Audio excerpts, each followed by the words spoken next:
prolongado sermão, um menininho saiu do culto muito aborrecido, muito aborrecido. Ele teve uma manhã muito difícil na igreja, porque o seu pai o corrigia o tempo todo. Ele queria ficar se mexendo no banco e o pai o corrigia o tempo todo. Aí no final do culto, vendo o seu rosto aborrecido, um irmão muito piedoso se aproximou dele e: João, qual o seu problema, João? Você parece triste. E o menino, muito frustrado, respondeu: é verdade, eu estou muito triste. Eu estou triste. Mas por que você está triste? Porque é muito difícil ser santo e feliz ao mesmo tempo. Ser santo e feliz ao mesmo tempo.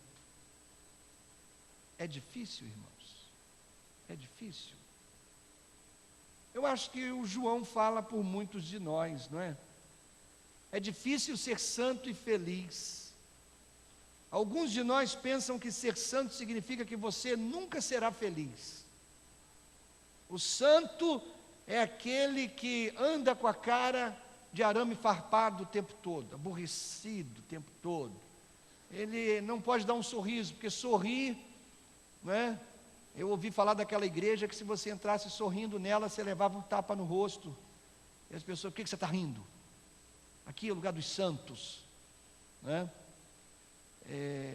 Outros pensam que para ser feliz você tem que ser profano, você tem que ser pecador.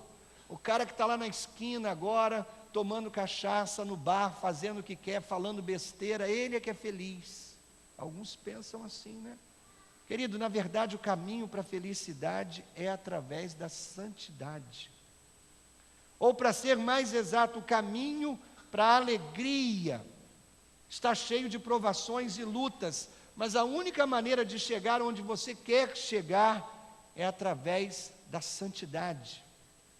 Na semana passada, estudando a carta de Pedro, nós descobrimos que uma vez que os profetas previram a salvação, uma vez que os apóstolos e discípulos proclamaram a salvação, e que os anjos valorizaram a salvação, como a gente pode ser tocado pela salvação? Como? Pedro nos ajuda a ver que quando nós sofremos, a gente deve focar na salvação. Vai chegar, meu sofrimento vai acabar, e o céu vai chegar. Mas quando a gente chega em 1 Pedro, versículo 13, o tom das palavras muda. Até aqui o tom era indicativo. Pedro estava mostrando qual é a verdade. Do versículo 13 em diante, Pedro começa a falar sobre o que nós devemos fazer com a verdade. Ele começa o versículo 13 com portanto, ou seja, tudo que eu falei, a verdade que eu expus, agora o que vocês vão fazer com elas?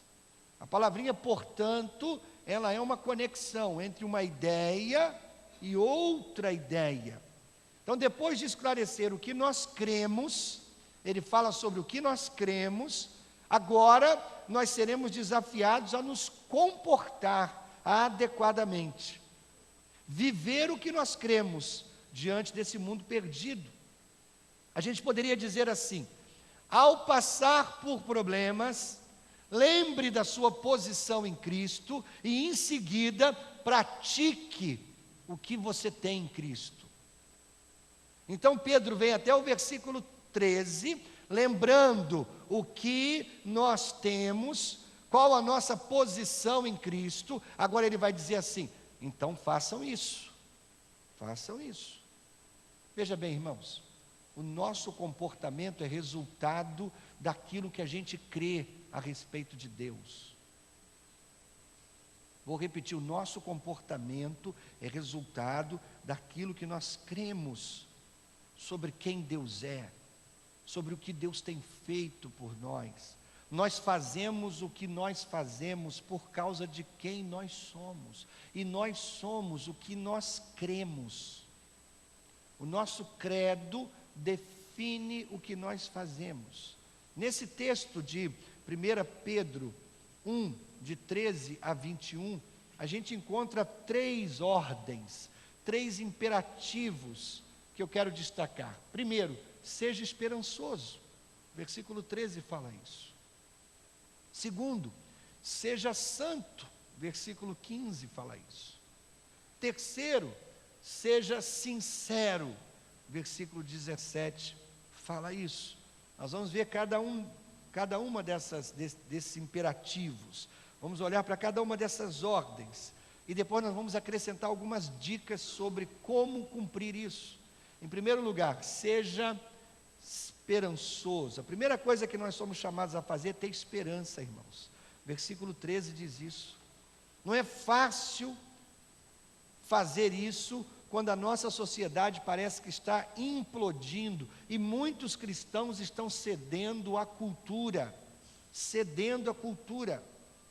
Muitos cristãos estão abrindo mão do cristianismo verdadeiro.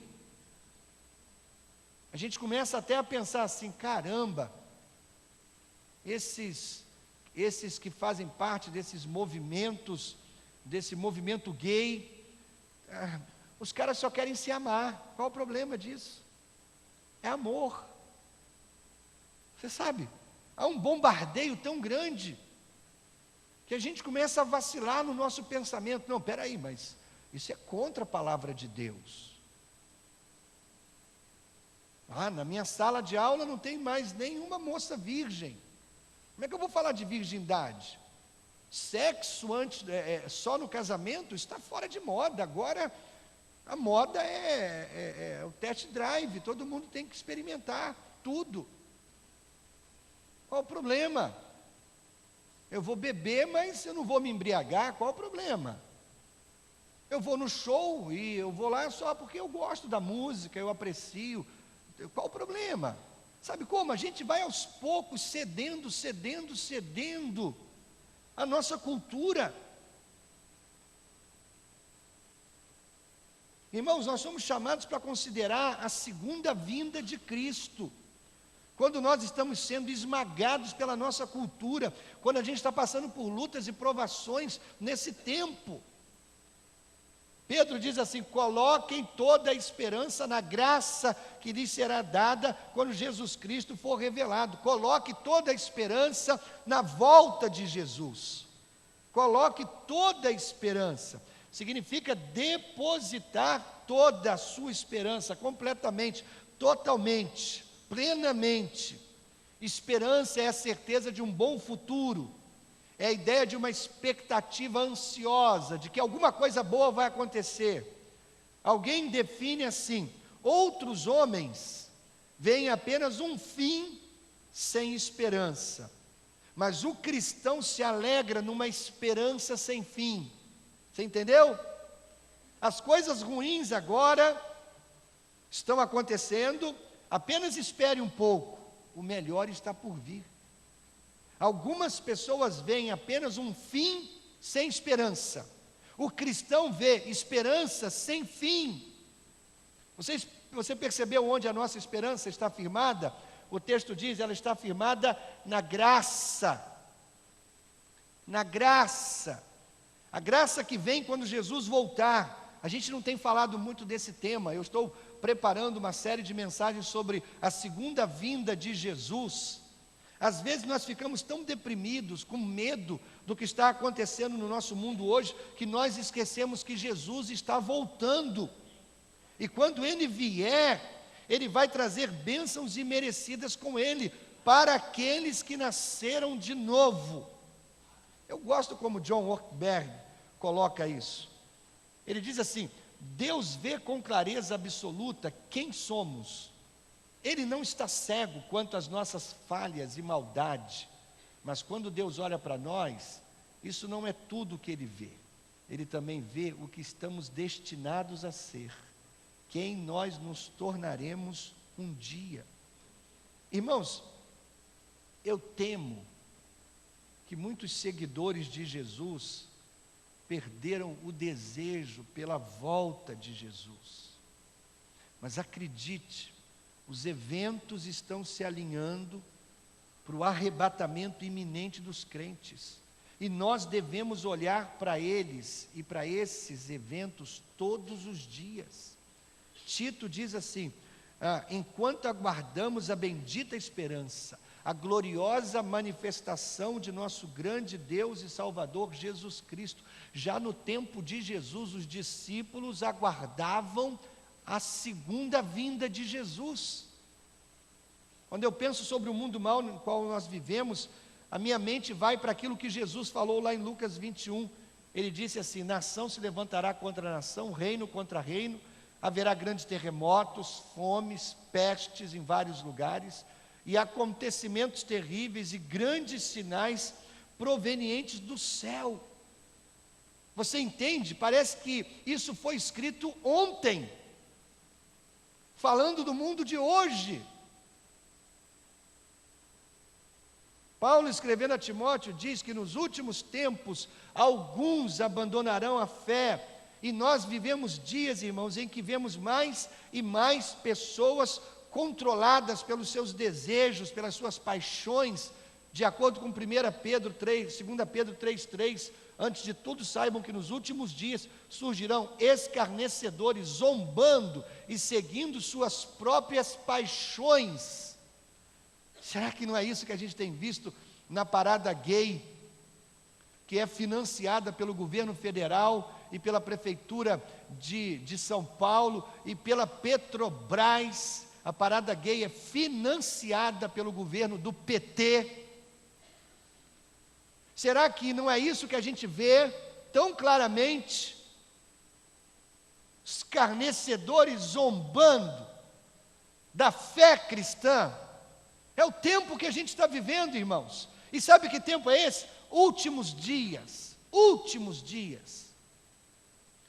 Como está escrito lá em 2 Timóteo 3, de 1 a 5, sobre os últimos dias: saiba disto, nos últimos dias sobrevirão tempos terríveis. Os homens serão egoístas, avarentos, presunçosos, arrogantes, blasfemos, desobedientes aos pais, ingratos, ímpios, sem amor pela família, irreconciliáveis, caluniadores, sem domínio próprio, cruéis, inimigos do bem, traidores, precipitados, soberbos, mais amantes dos prazeres do que amigos de Deus, tendo aparência de piedade, mas negando o seu poder. Está falando do homem de que século, irmãos? De hoje. De hoje. Quando a gente coloca a nossa esperança inteiramente na vinda do Senhor, vai passar, tudo isso vai passar, quando o meu Senhor vier. Quando a gente espera a volta do Senhor, irmãos, isso tem um efeito purificador sobre a nossa vida. 1 João 3,3 diz: todo aquele que nele tem esta esperança, purifica-se a si mesmo, assim como ele é puro. Veja também as palavras de 1 João 2,28, filhinhos, agora permaneçam nele, para que quando ele se manifestar, tenhamos confiança e não sejamos envergonhados diante dele na sua vinda. Quando a gente espera, quando o coração está focado, o Senhor virá a qualquer momento, isso traz um efeito purificador sobre a nossa vida. A nossa vida. Pedro dá duas maneiras pela qual nós podemos manter a nossa esperança. Duas maneiras. Seja esperançoso. Tenha a mente focada nas coisas que importam. Tenha a mente focada nas coisas que importam. Versículo 13 começa com uma frase interessante. Portanto, estejam com a mente preparada, prontos para a ação. Prontos para a ação. Alguém tem outra versão aí desse texto? Outra versão. Fala para mim. Ninguém tem? Todo mundo está com a NVI aí? Pronto para agir. Esteja com a mente preparada, pronto para agir, é isso? O que mais? Cingindo vosso entendimento. Cingir o entendimento. Cingir o entendimento. Colocar o cinto no entendimento. ou o entendimento no cinto. Qual é a ideia aqui, irmãos? A NVI já vai traduzindo direto, estejam com a mente preparada. Qual é a ideia aqui, irmãos? No primeiro século, os homens usavam batas, vestidos, né? Vestidos, batas longas. Quando eles iam trabalhar, ou quando eles iam para a guerra, ou quando eles precisavam correr, ou quando eles precisavam fazer um movimento mais brusco, você que é mulher e usa vestido, sabe que é difícil fazer isso, né? Com vestido. O que os homens faziam? Eles dobravam a barra da saia deles, né, do vestido, e prendiam no cinto. Prendiam no cinto. Isso era cingir os vestidos, para que o movimento ficasse mais ágil. A ideia do texto é estar pronto para responder com obediência imediata. Obediência imediata. Eu costumo dizer para as minhas meninas lá em casa que obediência tardia é a mesma coisa que desobediência. Obediência tardia é a mesma coisa que obediência. Filha, arruma o seu quarto. Pai, me dá só mais um minuto. Isso só acontece lá em casa, eu sei. Né? Por favor, filha, guarda a toalha molhada, vai colocar lá no varal. Já estou indo, pai. E esse "tô indo" já viu, né? Já viu, o filme leva 2 horas, né? Por favor, lava o prato do jantar. Já vou. Obediência tardia é a mesma coisa que desobediência. O texto aqui diz assim: esteja pronto para obedecer. John MacArthur diz que cingir a nossa mente é como amarrar os nossos pensamentos soltos. Spurgeon se refere a unir todas as coisas dentro da cabeça. Nós podemos dizer, é hora de arregaçar as mangas e começar a trabalhar. Irmãos, preguiça mental leva à frouxidão moral. Preguiça mental leva à frouxidão moral, porque o pensamento solto leva a desperdício de vida. Paulo, escrevendo aos Coríntios, na segunda carta, capítulo 10, versículo 5, nos diz para levar cativo todo pensamento. Levar cativo, controle os seus pensamentos. Não devemos deixar nossos pensamentos correrem soltos dentro da nossa mente. A gente tem que prevenir contra deixar qualquer lixo entrar na nossa mente. Em vez disso, concentrar nas coisas que vão nos edificar. É por isso que memorizar a Bíblia é tão importante. Como é que você conserva a sua esperança? Você conserva a esperança mantendo seus pensamentos cativos. Eu não vou deixar a minha mente vagar por aí e pensar besteira. Como é que diz o versículo, irmãos? Como é que fala lá? Mente vazia. Onde é que está isso mesmo, irmãos? Ficou no rascunho da Bíblia, né? Na hora de passar limpo. Mas é uma verdade, irmãos? É uma verdade. Mente vazia é o quê? Oficina de Satanás. Mantenha seus pensamentos aqui, ó, juntos. Cingir os pensamentos é manter a mente preparada. Segundo, você mantém, conserva a esperança, não vivendo embriagado. Embriagado. As 2 próximas palavras do versículo 13, não é? Sejam sóbrios. Sóbrios. A Bíblia adverte contra ficar bêbado. A Bíblia adverte. Provérbios 20, versículo 1, Efésios 5, versículo 18. Mas a principal preocupação de Pedro aqui é que a gente não viva sob a influência do mundo que nos rodeia, nos tornando intoxicados por emoções dentro de nós. Ser sóbrio significa proceder com seriedade, manter as suas habilidades totalmente operacionais. Você mantém a mente lúcida, você mantém a mente sóbria. Será que a sua mente está lúcida? Você está sóbrio? Será que o Senhor pode chamar você para uma prestação de contas a qualquer momento? Jesus nos adverte em Lucas 21:34, tenham cuidado para que os seus corações não fiquem carregados de libertinagem, bebedeira, ansiedade da vida, e aquele dia venha sobre vocês inesperadamente. O dia, que dia, irmãos? O dia de prestação de contas. A Bíblia adverte, cuidado com as bebedeiras, e para evitar a bebedeira, eu evito o primeiro copo. Por isso que eu sou 100% abstêmico. Não tem esse negócio, eu vou beber, no dia dos namorados é chique beber um cálice de vinho com a minha esposa. Na minha casa só eu e ela. Toma um copo de suco de uva. Tem a mesma cor e é tão chique quanto. Ah, pastor, mas o cheiro do vinho. Irmão. Você está alerta quanto aos perigos ao seu redor? A gente vive em território inimigo, irmão. Território inimigo. Pedro, lá no capítulo 5, fala assim, ó, sejam sóbrios, vigiem. O diabo, inimigo de vocês, anda ao redor como um leão rugindo, procurando a quem possa devorar. Fique alerta. Então a gente é chamado para ter esperança. E para ter esperança a gente faz duas coisas: mantém os pensamentos em ordem e não vive embriagado.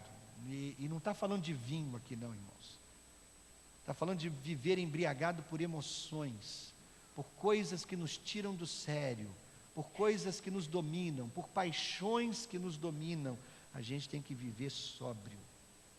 Segundo, a gente é chamado para ser santo. Seja santo. Santo.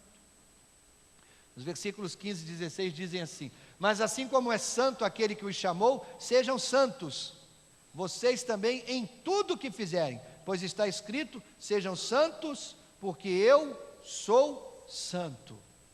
Olha, é um mandamento do Velho Testamento que é repetido no Novo Testamento. Olha, você percebeu como é que começa o versículo? O texto começa com a palavra mais.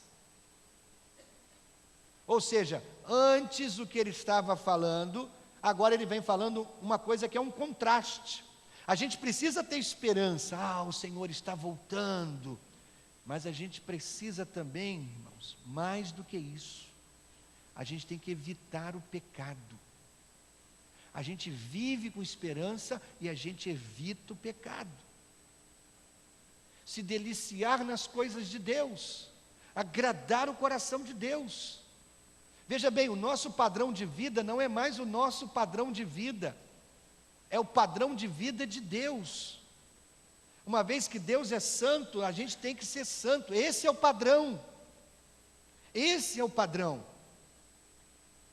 Não é mais o meu padrão, mas é o padrão que Deus estabeleceu. Seja santo. E ser santo aqui tem um senso de urgência. Seja santo, mas é para ontem. Irmãos, a santidade de Deus é o único dos atributos de Deus que é elevado ao terceiro nível. Você não lê na Bíblia, amor, amor, amor, é o Deus dos exércitos. O que você lê na Bíblia? O único atributo elevado ao terceiro nível, santo. Vamos juntos? Santo, santo, santo é o Senhor dos exércitos. A terra está cheia da sua glória. Um único atributo elevado ao terceiro nível. Agora vamos voltar para o João lá no culto, não é? João que saiu aborrecido. Algumas pessoas pensam que não só é impossível ser santo, como ser santo e feliz não combina.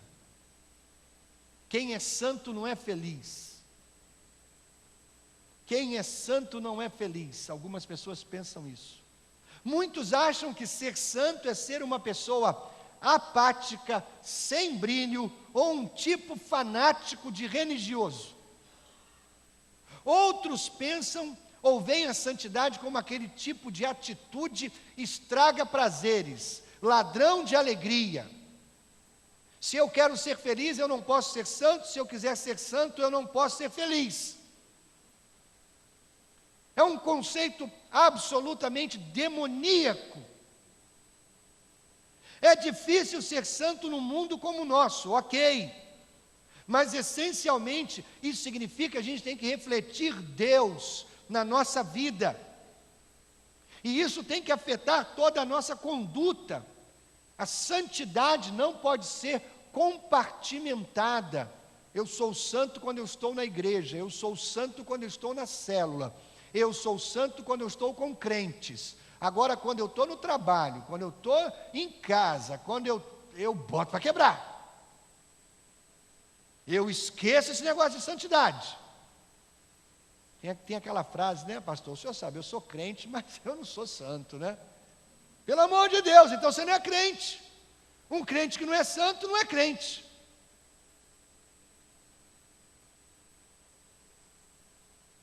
Santidade não pode ser compartimentada. Bom, a santidade são as coisas de Deus na minha vida, agora eu tenho outras coisas aqui. Isso aqui não tem nada a ver com Deus. Seja santo no seu lazer, seja santo nos seus programas de TV,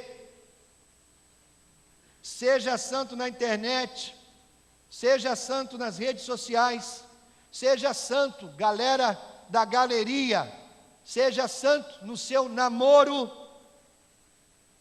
galera debaixo da galeria, seja santo no seu casamento, seja santo onde você for, seja santo no tipo de música que você ouve, seja santo nos seus esportes. Tem gente, irmãos, que quando bota uma chuteira, um short, uma camiseta, viram uma fera, né? Uma fera. Santidade fica do lado de fora da quadra, daqui para dentro é comigo. Seja santo nos seus esportes, seja santo em casa, seja santo no seu bairro, seja santo no trabalho, seja santo nos seus pensamentos, seja santo em tudo que você fizer. A gente encontra duas maneiras de crescer em santidade no versículo 14. Veja bem, você não vai ser levado à santidade, você vai ter que ir atrás dela. Não adianta orar para ser santo. Ah, Deus, me faz um santo. Deus vai olhar do céu e dizer: o que eu posso fazer mais por você, meu filho? Meu filho morreu na cruz para santificar você, e você, agora é a sua parte. Não adianta orar por santidade. Assim como também, irmãos, aquela oração, eu não concordo com essa oração, nunca concordei com aquela oração que alguns santos fazem, né? Senhor, revela o pecado no meio da tua congregação. Para que isso? Para que isso? Para que haja escândalo? Pecado tem que ser revelado por pecador. Senhor, revela o pecado que está no coração dele, para que ele se arrependa, não para que ele se envergonhe, não para que ele tenha remorso. Ai, fui pego. Mas para que ele se arrependa. Eu não vou orar para Deus trazer escândalo, eu vou orar para Deus trazer conversão, arrependimento. Essa é a oração certa pela sua igreja. Não é orar para que Deus mostre o pecado. Para que isso? Deus, converte o pecador, toca no coração dele, mostra para ele o pecado dele, para que ele se arrependa e se converta. Então a santidade, você não vai ser levado à santidade, você tem que ir atrás dela. Então, primeira dica que Pedro dá: viva para agradar ao Pai. Versículo 14 começa assim: como filhos obedientes. Na linguagem bíblica, um filho de alguém é ser controlado por alguém. Um filho de alguém é ser controlado por outro alguém. A palavra obediente traz a imagem de servir alguém em posição superior. Não é tanto obedecer às regras, às proibições. Em vez disso, é se esforçar para agradar o Pai. Irmãos, veja bem, o cristianismo não é um conjunto de regras, irmãos. Não é. Não faça isso, não faça aquilo, não mexa nisso, não toque naquilo, não fale sobre isso, não olhe para aquilo outro. O cristianismo não é isso, irmãos.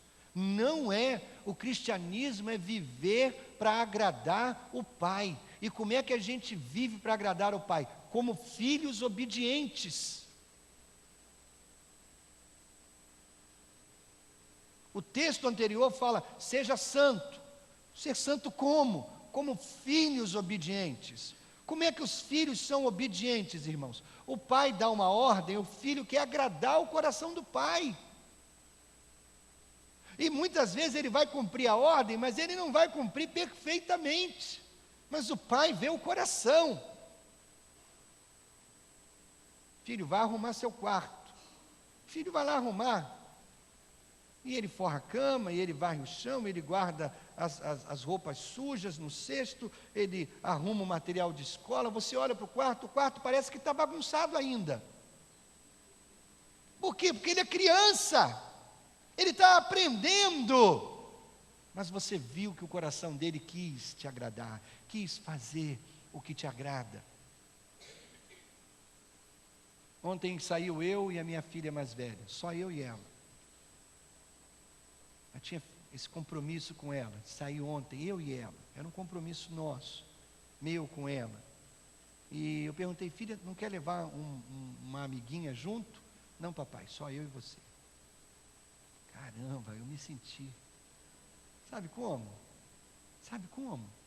Coração que quer agradar o Pai, coração que quer agradar o Pai, como filhos obedientes. Às vezes nós não vamos ser perfeitos, a gente vai obedecer e Deus vai ver que a coisa não funcionou 100%, mas o coração, porque cristianismo não é um conjunto de regras, cristianismo é coração que quer agradar o Pai.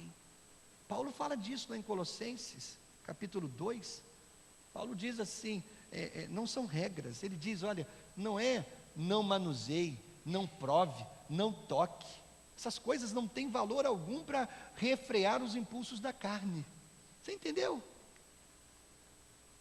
Bom, se eu não manusear, se eu não provar, se eu não tocar, se eu não olhar, se eu não falar, eu sou santo.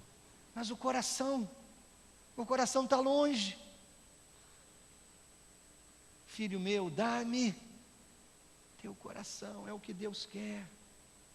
Segundo, para crescer em santidade, não viva como você costumava viver. Não viva como você costumava viver. O versículo 14 diz, como filhos obedientes, não se deixem amoldar pelos maus desejos de outrora, quando viviam na ignorância. A expressão não se deixem amoldar, está assim no tempo presente. Significa que é uma expressão contínua, em andamento. Eu não deixo e eu continuo não deixando entrar no molde do mundo.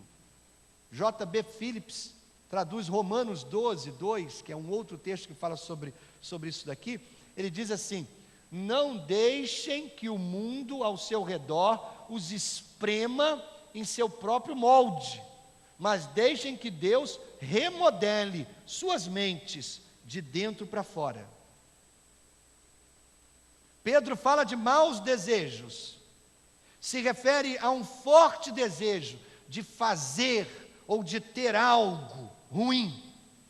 Tiago 1,14 nos chama para controlar esses desejos. Ele diz assim, cada um porém é tentado pela própria cobiça, sendo por esta arrastado e seduzido.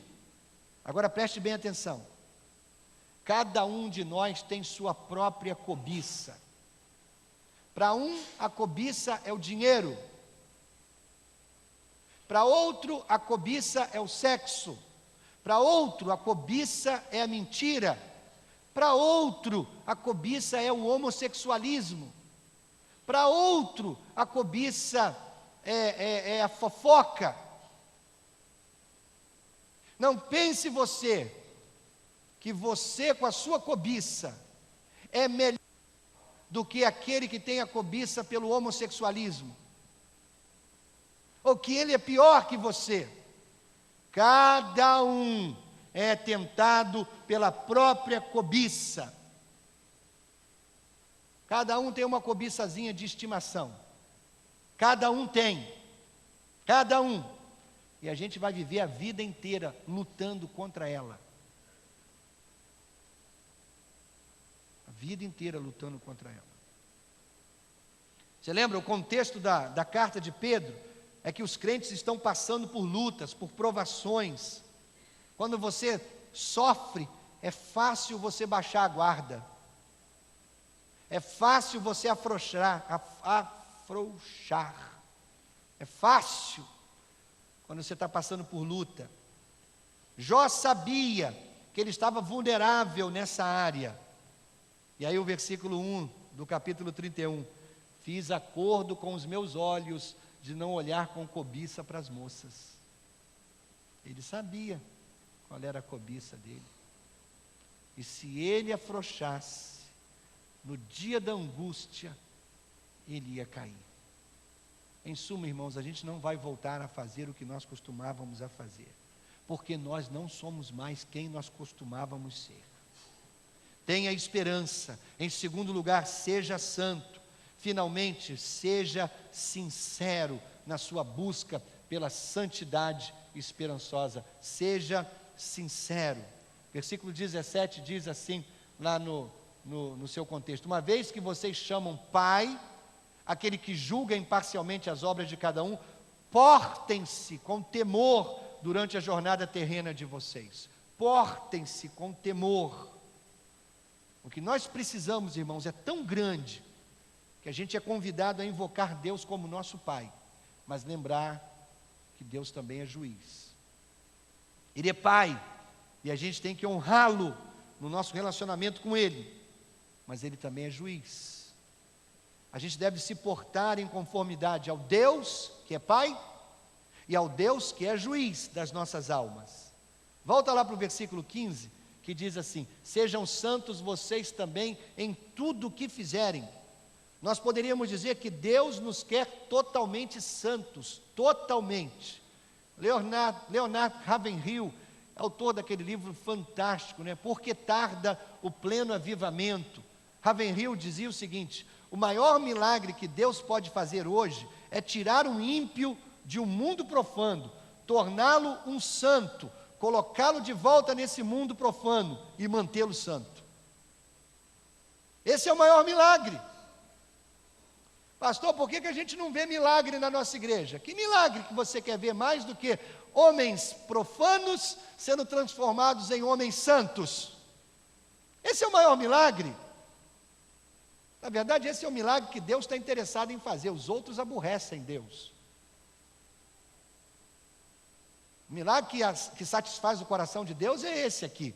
O maior milagre que Deus pode fazer hoje é tirar um ímpio do mundo profano, torná-lo um santo, colocá-lo de volta nesse mundo profano e mantê-lo santo. Esse é o grande milagre. A gente vai terminar com 4 razões pelas quais você precisa ser sincero na sua busca pela santidade esperançosa. Em primeiro lugar, seja sincero, porque você já foi resgatado de um mundo ou de uma vida sem rumo. Já foi resgatado. Versículo 18 diz isso: pois vocês sabem que não foi por meio de coisas perecíveis como prata ou ouro que vocês foram redimidos da sua maneira vazia de viver, que lhes foi transmitida por seus antepassados. A palavra redimidos significa comprado. Comprar um escravo na feira de escravos. Nós fomos comprados. Comprados de quem? Da nossa maneira vazia de viver. Então você deve ser sincero, viver para Deus e agradar a Deus, porque você já foi resgatado de uma vida sem rumo. Segundo, você foi comprado com o sangue de Cristo. Versículo 19 diz assim: mas pelo precioso sangue de Cristo, como de um cordeiro sem mancha, sem defeito. Jesus é o nosso substituto lá na cruz, Cordeiro de Deus que foi morto no nosso lugar. O sangue dele pagou o nosso resgate. Terceiro, você deve ser sincero na sua busca em agradar a Deus.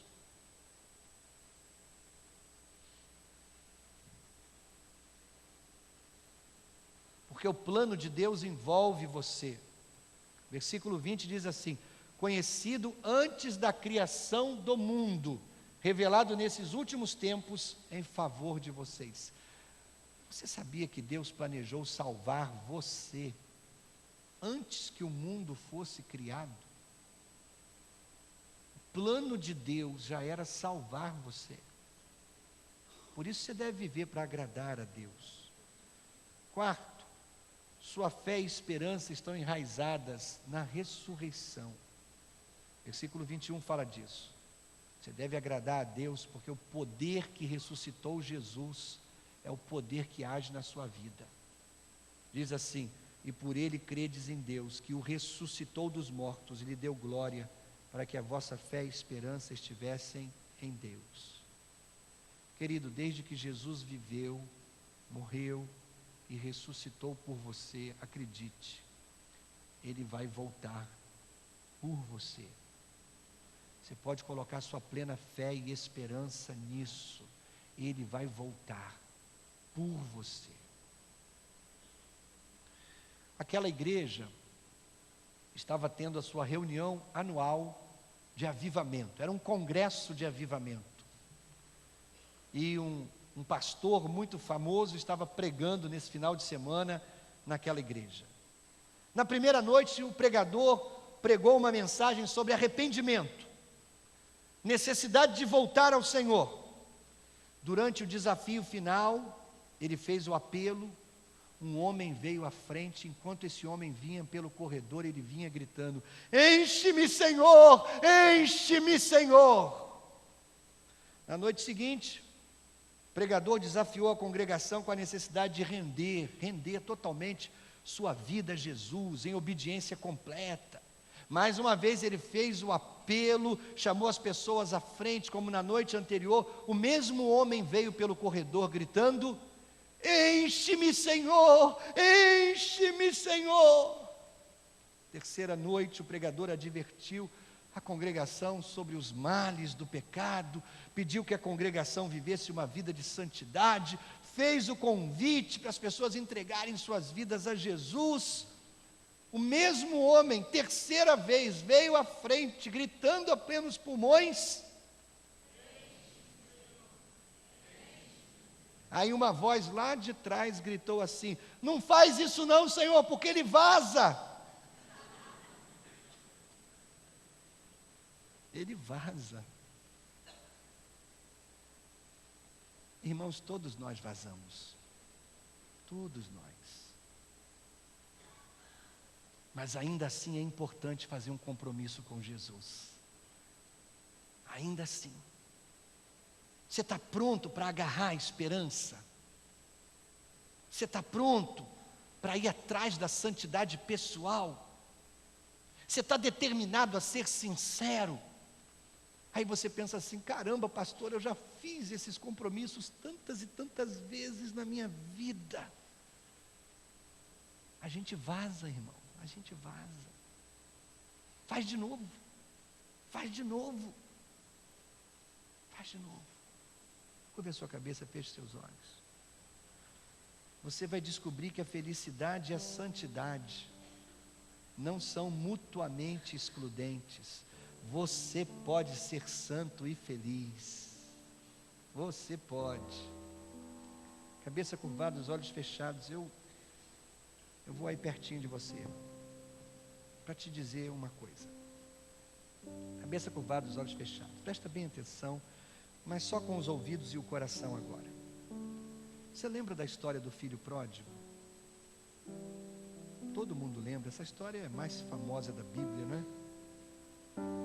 Aquele filho queria a herança que lhe cabia, mas o pai ainda estava vivo. Mas de alguma maneira ele convenceu o pai a lhe dar a parte da herança. E quando ele pega a herança, o que ele faz? Ele vai embora. O texto diz que ele vai para um país distante. E o que ele faz lá? Jovem, dinheiro no bolso e liberdade. Ele une essas três coisas e ele vive uma vida de libertinagem. Eu posso imaginar quantas festas, quanta bebida, quantas mulheres, quantos amigos. Gente, esse cara viveu a 1000 por hora. 1000 por hora. Mas é claro, o dinheiro acabou. E agora vem a ressaca. Ele não se preparou para a vida. Começa a passar necessidade, os amigos foram embora, as mulheres o deixaram, o copo estava vazio, não tinha mais festa. Ele não estudou, ele não fez um curso, ele não se preparou, ele não investiu para o futuro. Ele não sabe fazer nada. Alguém com pena dele disse o seguinte: rapaz, faz o seguinte, vai cuidar dos meus porcos. Cuidar de porcos, caramba. Aquele menino saiu de casa para curtir a vida, para festejar, para viver o melhor. Agora ele está comendo comida ao lado dos porcos. Mas veja bem, a história é tão bonita que diz que lá, com os porcos, ele caiu em si. Ele pensou assim: caramba, o mais humilde dos trabalhadores do meu pai, tem o que comer, tem o que vestir, tem aonde se deitar, e eu estou aqui. Vou voltar e vou pedir para o meu pai me fazer um empregadinho qualquer. Um empregadinho, eu não quero mais nada, eu não mereço nada mesmo. E aí ele volta. Agora, essa parábola é tão linda, que diz que quando ele voltou, o pai o estava esperando, gente, esperando, cheio de esperança. Meu filho um dia vai voltar, um dia ele vai voltar, um dia ele vai voltar. E o filho voltou. Quando o filho voltou, ainda no meio do caminho, o pai o avistou, e o pai correu, e o abraçou, e o beijou, e o filho fez o seu discurso ensaiado: já não sou digno de ser chamado seu filho, faz de mim um empregadinho qualquer. O pai nem ouviu. O pai mandou trazer roupa nova, sandália nova, um anel para colocar no dedo do filho. E o pai mandou matar um bezerro. E a festa começou. Eu gosto tanto desse final. A festa começou. Aquele menino saiu de casa para buscar alegria, e ele não sabia que a alegria verdadeira estava na presença do pai. O pai é que sabia da festa. Naquela festa havia alegria verdadeira, não era falsa, não era alegria comprada com dinheiro, não era amigos comprados com dinheiro, era alegria genuína, era festa genuína. Meu querido, viver na presença de Deus e cumprir a vontade de Deus não vai estragar a sua vida, não vai roubar a sua alegria. Você pode ser feliz, você pode ser santo e feliz ao mesmo tempo. Na verdade, o caminho da felicidade passa pela santidade. O pecado é que vai roubar a sua alegria. O diabo é que vai estragar a sua vida. Não Deus. Vamos fazer um compromisso? Compromisso de manter o coração esperançoso na volta de Jesus, de ser santo e sincero na nossa busca por essas coisas. Eu sei que você já fez compromisso assim várias vezes, mas você lembra? Todos nós vazamos. Faz de novo.